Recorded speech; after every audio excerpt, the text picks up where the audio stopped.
I have made it through my first year of college. Whoa, I'm gonna be a sophomore. Whoa, I just realized that. Wait, hold up, wait a second. I'm gonna be a sophomore. I'm turning 20 in July. Whoa, wait. Pause. I feel like I'm having a heart attack. I just realized everything's happening at once.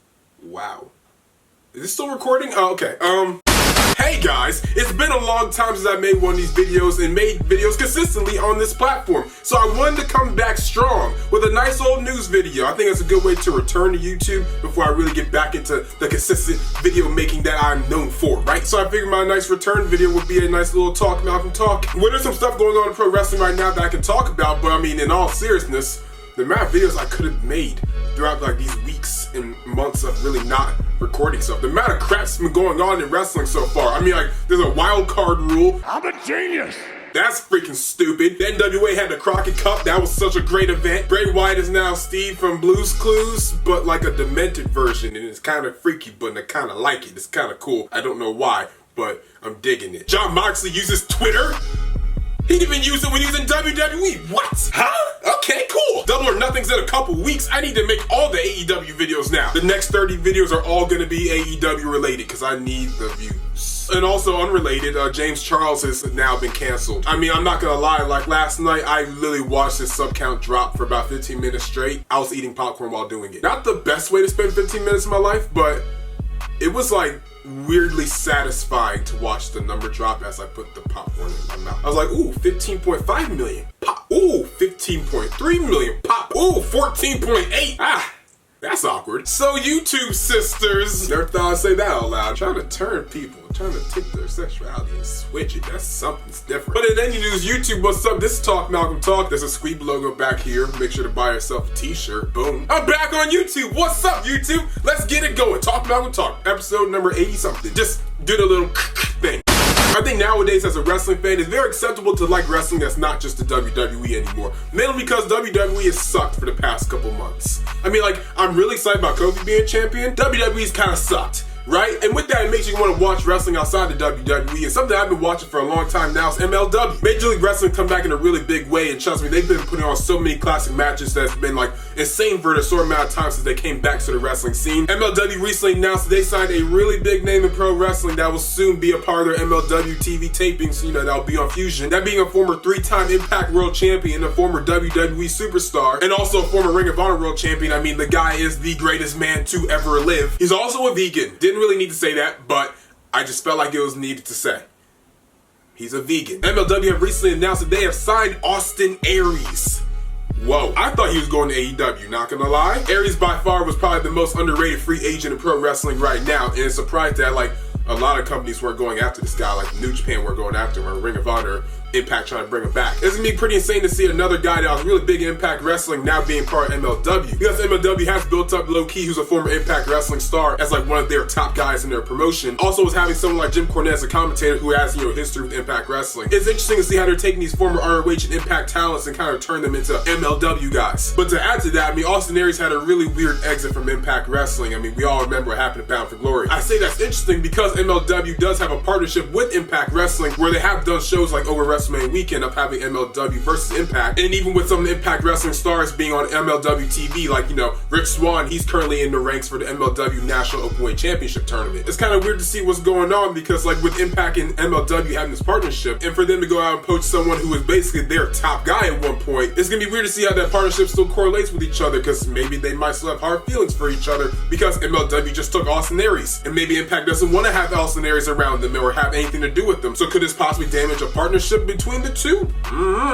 We'll see. I like to talk about people that sign to wrestling promotions. So recently AEW and also MLW, I mean, I'm not really done talking about signings, have signed some new talent. With MLW also signing the sons of Kevin Von Erich. AEW's been on a signing spree because for one, they're a brand new promotion, so they kind of need to sign people. But the people that they've just recently signed are pretty interesting. With former Lucha Underground stars Angelico and Jack Evans both signing with AEW. I'm gonna make a video kind of going into detail about guys on the AEW roster that people might not know too much about, but that'll be a future video down the line. But if you guys are aware of these two and seen these guys in action in Lucha Underground or somewhere on the independent scene, then I think you know why AEW just got a really good pick. Speaking of AEW, I mean, they're just They're making some big moves, aren't they, Chief? I mean, for one, Double or Nothing's now going to be on ITV in the UK, so UK viewers can now, watch it. But also coming up very soon, AEW might be announcing at Madison Square Garden, if you know what I'm trying to say about that, with emphasis on Madison Square Garden, as in that's WWE territory. Yeah, coming this fall, AEW will be on TNT, and the reason that's so huge is because, for one, they're on WWE territory in Madison Square Garden. They are the biggest competition, or possibly the biggest competition for WWE right now, and they're basically signed to TNT, which was the former home of WCW, and they're doing it on WWE territory to add that in again. Jack Swagger, what do you think about this? I'm rock hard right now with emotion. I got a phoner. I feel the same way. Okay, maybe I don't, maybe not actually, because that's kind of weird. The point is, it's really cool. What does that mean? Why would you say that? Why is it the first thing you could think of? Well, good job for winning the fight. Two things that's been going on that are pretty much more last week news, but I kind of wanted to talk about it today, was Mrs. Dad apparently was injured by Shane McMahon at WrestleMania 35 and has a broken rib because Shane decided to knee him in the gut a little too hard. He went on a podcast, I forgot the name of it, but he basically talked about it where he said, he got into the ring unexpectedly. He wasn't supposed to be getting into the ring at WrestleMania 35. And Shane basically kneed him in the gut and cracked the man's rib. Shane, you're not a trained wrestler and you're fighting someone who also is nowhere close to being a trained wrestler. Stop it. Just stop. We get it. You're cool. You're the coolest dad on the block. Just stop. And the final thing I want to talk about was an NXT superstar that recently got injured. So he was in the middle of having this great feud with Keith Lee that I was really expecting to be on a takeover at some point. That being Donovan Dijakovic.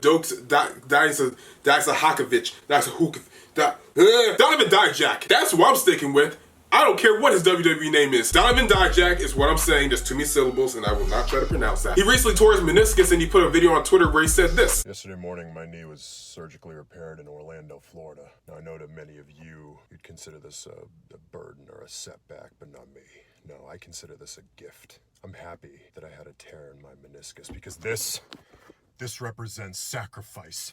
This represents discipline.